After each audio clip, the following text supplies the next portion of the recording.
माता के नाम से गुड़ की 7 टुकड़े कर लीजिए। गुड़ की जो बट्टी होती है उसके 7 टुकड़े कर लीजिए। और धूमावती माता के नाम से जहां पर गौरी और शंकर दोनों विराजमान हो, गौरी और शंकर का मंदिर यदि आप दर्शन करेंगे तो शंकर भगवान का जहां शिवलिंग हो और शिवलिंग के साथ में पार्वती जी शंकर के साथ नीचे ही बैठी हो, सामने दीवार पर या ऊंचाई पर ना। आप शिवलिंग होता है जो जमीन पर ही रहता है, जिसको गौरी शंकर कहते हैं हमारे। तो गौरी शंकर का स्मरण कर कर, उमा महेश का स्मरण कर कर, जो शिवलिंग जमीन पर हो और पार्वती जी भी जमीन पर ही स्थापित, गौरी शंकर का स्मरण कर कर शुक्रवार के दिन शंकर भगवान पर प्रदोष काल में समय के शाम के समय पर सूर्य अस्त के कुछ ही क्षण में वो गुड़ की तिलियां आप शंकर भगवान को चढ़ा दीजिए और गौरी माता का स्मरण कर कर उसको उठाकर ले आइए। जिस दिन उठाकर लेकर आए, शनिवार, रविवार, सोमवार, मंगलवार, ऐसे 7 दिन लगातार दरवाजे के बाहर उसी शिव मंदिर के द्वार पर बैठकर आप वो गुड़ की डली को खा लीजिए। महाराज, जिंदगी में कभी घबराहट नहीं हो सकती, सिर दर्द नहीं हो सकता, बेचैनी नहीं हो सकती और पसीना नहीं आ सकता घबराहट के कारण। रात तक सो आनंदमय। पर गौरी शंकर होना चाहिए, गौरी शंकर का स्मरण, और गौरी शंकर का स्मरण कर कर जो सुख पाया वो जीवन। कृपा करो माँ, शंकर भगवान को प्रकट करो। पार्वती जी की जब बार बार स्तुति करी गई तब माता ने अपने नासिका के धूम्र से नासिका एक धुआं प्रकट कर कर भगवान शिव को प्रकट कर दिया। शिव जी का नाम धूम्रपान हो गया और माता पार्वती का नाम धूमावती हो गया। बोल धूमावती माता की जय। पार्वती जी का नाम धूमावती हो गया। भारत की भूमि पर 2 जगह पर धूमावती का मंदिर है। एक जबलपुर के पास में धूमा गांव में। मांग में सिंदूर नहीं रहता धूमावती माता के। कई लोग हमसे कहते हैं गुरुजी ये बताओ, रुद्राक्ष की माला के साथ में क्या तुलसी की माला पहन सकते हैं? गुरुजी ये बताओ, क्या तुलसी की माला के साथ में रुद्राक्ष धारण कर सकते हैं? तो हम उनसे पूछें, पहले तो ये बताओ कि कौन सी पुराण में लिखा है कि तुलसी पहनो तो रुद्राक्ष मत पहनो, रुद्राक्ष पहनो तो तुलसी मत पहनो। पहले तो वो पुराण लेकर आओ।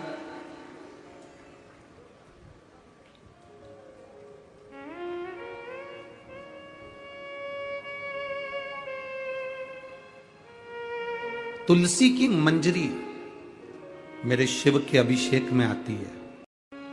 तुलसी की लकड़ी मेरे शंकर के अनुष्ठान में, पूजन में आती है। क्यों ना आएगी? हम अगर रुद्राक्ष धारण कर रहे हैं, हम अगर तुलसी की माला के साथ रुद्राक्ष भी पहन रहे हैं तो इसमें कोई हानि कहीं नहीं लिखा किसी पुराण में, किसी शास्त्र में कि आप रुद्राक्ष के साथ तुलसी नहीं पहन सकते या तुलसी के साथ रुद्राक्ष नहीं पहन सकते।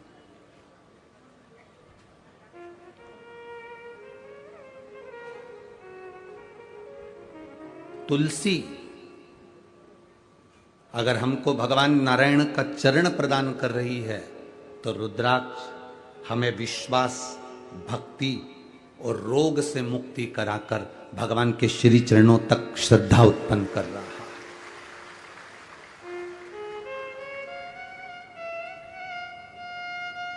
यहां जितनी कई माताएं कहती हैं क्या स्त्री रुद्राक्ष पहन सकती है? क्यों ना पहने।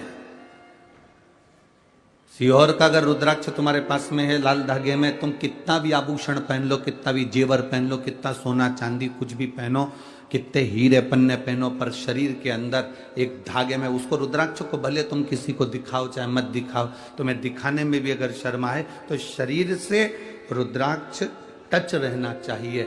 क्यों? तो कहा लीवर, किडनी, थायराइड, कैंसर जैसी बड़ी से बड़ी जो बीमारियां हैं वो कभी तुम्हें छू नहीं सकती अगर रुद्राक्ष तुम्हारे शरीर में है। एक रुद्राक्ष का जल, एक रुद्राक्ष का पानी जिंदगी की सार्थकता देता है। मांग में सिंदूर नहीं रहता धूमावती माता के। कभी अगर आप दतिया जाएं तो धूमावती माता की दर्शन कर सकते हैं। कभी आप जबलपुर के पास में जाएं धूमा गांव तो मां धूमावती माता का दर्शन कर सकते हैं। धूमावती माता, तुम अपने पति को थोड़े समय के लिए निगल गई थी तो तुम बेदब्य स्वरूप में आ गई, पर धूमावती शिव जी कहते हैं ध्रुमावती, तूने अपने बच्चों के कल्याण के लिए मुझे निगला था, इसलिए मैं तुझे वर देता हूं, तेरा दर्शन करने वाला दुनिया में कभी हार नहीं सकता, विजय प्राप्त करता है। भारत की भूमि के जितने राजनेता हैं, भारत की भूमि के जितने सत्ताधिपति हैं, भारत की भूमि पर जितने जितने ये राजनेता होते हैं, ये कहीं ना कहीं जब विजय प्राप्त करना होती है तो ध्रुमावती माता का स्मरण करते हैं। पीताम्बर पीठ जाते हैं, दतिया जाते हैं, ध्रुमावती माता के यहाँ जबलपुर पहुंच जाते हैं, धुमा गांव। तो अपने बच्चों के लिए मुझे निकल गई थी, अपने बच्चों का कल्याण करने के लिए। तो मां पार्वती जी से शिव जी ने कहा, भले तू वेदव्य स्वरूप में ध्रुमावती बनकर रहेगी, पर जो तेरा दर्शन करने आएगा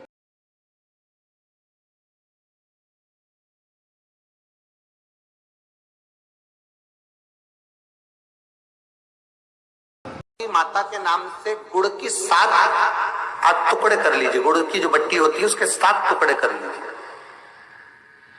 और धूमावती माता के नाम से जहां पर गौरी और शंकर दोनों विराजमान हो, गौरी और शंकर का मंदिर यदि आप दर्शन करेंगे तो शंकर भगवान का जहां शिवलिंग हो और शिवलिंग के साथ में पार्वती जी शंकर के साथ नीचे ही बैठी हो, सामने दीवार पर या ऊंचाई पर ना। आपको पहले कहा था शंकर जी के शिवलिंग का आपको कई बार दर्शन कराया। एक विष्णु शिवलिंग होता है, एक डमरू जैसा शिवलिंग होता है जिसको बैठकर पूजा नहीं जाता, जिसको खड़े होकर जल चढ़ाए। एक शिवलिंग होता है जो जमीन पर ही रहता है, जिसको गौरी शंकर कहते हैं हमारे महाराज। तो गौरी शंकर का स्मरण कर कर, उमा महेश का स्मरण कर कर, जो शिवलिंग जमीन पर हो और पार्वती जी भी जमीन पर ही स्थापित,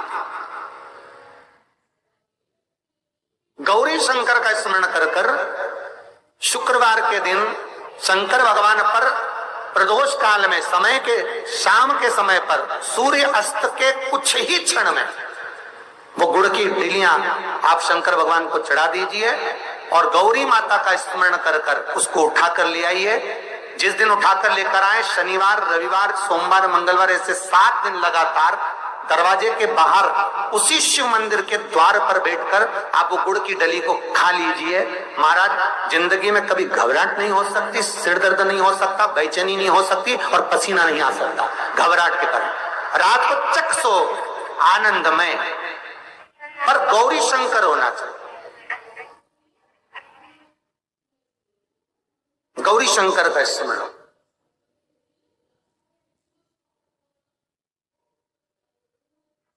और गौरी शंकर का स्मरण कर कर जो सुख पाया, वो जीवन का आनंद पाया। महाराज, हमारे यहाँ तो आज भी नियम है, जब लड़की की शादी होती है तो जगत जननी के मंदिर में उसको लेकर जाते हैं। स्वयं पार्वती जी, स्वयं पार्वती के मंदिर में स्वयं सीता मैया गई है, स्वयं रुक्मणी मैया गई है। क्यों? क्योंकि वो गौरी से सुहाग मांगती है। गौरी माता अखंड सौभाग्य देती है, साथ में सुख और समृद्धि भी प्रदान करती है। कि शंकर का जो शिवलिंग होता है और मां जगत जननी का जो हस्त कमल होता है, जिस गोल जलाधारी पर शिवलिंग रखा जाता है, उस जलाधारी के नजदीक में शिवरात्रि कोई से भी महीने की पड़े, 2 या 3 शिवरात्रि पर शहद को इस उंगली में लगाकर उस पर चंदन की एक गोली बनाकर, चंदन, कितनी विचित्र लीला करी है, जरा देखिएगा। गणेश जी रोते हुए आते हैं और माता पार्वती से कहते हैं, मां मुझे भूख लगी है। कार्तिकेय षडानंद रोते हुए आते हैं, मां मुझे भूख लगी है। अशोक सुंदरी रोते हुए आती है और कहती है, मां मुझे भूख लगी है। और शंकर जी अखंड समाधि में लीन, तप साधना में लीन, भूख लग रही है। माता पार्वती ने देखा कुछ भी नहीं था, क्या दूं बच्चों को? अगर मेरे स्तनों में दूध होता तो मैं अपने बच्चों को पिला देती, पर स्तन में दूध भी नहीं। क्या दूं? भूख से बिलख रहे भगवान गणेश जी, कार्तिकेय, अशोक सुंदरी सब भूख से बिलख रहे थे। पार्वती जी शिव जी के पास जाकर 1 लोटा जल चढ़ाकर बोली, बाबा उठिए, तुम्हारे बच्चे भूखे हैं, तुम्हारे बच्चे भूखे हैं, उठिए। शिव जी नहीं उठे। गणेश जी माँ का पांव पकड़कर बोले माँ बहुत भूख लग रही है। षडानंद कार्तिकेय बोले माँ बहुत भूख लग रही है। अशोक सुंदरी कह रही है मुझे भूख लग रही है। भोजन नहीं था। माँ फिर शिव जी को जगाई। भोलेनाथ नहीं जागे, मेरे स्तनों में दूध नहीं तो अपने बच्चों को पिला देती। अब वो स्तन में दूध लाने के लिए माँ ने क्या लीला रच दी, क्रोध में आ गई पार्वती। अपने बच्चों को भूखा मरते हुए कोई नारी नहीं देख सकती, कोई नारी नहीं।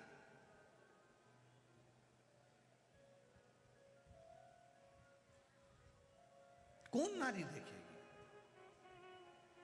एक मां अपने बच्चे के लिए समर्पण का भाव लेकर चलती है।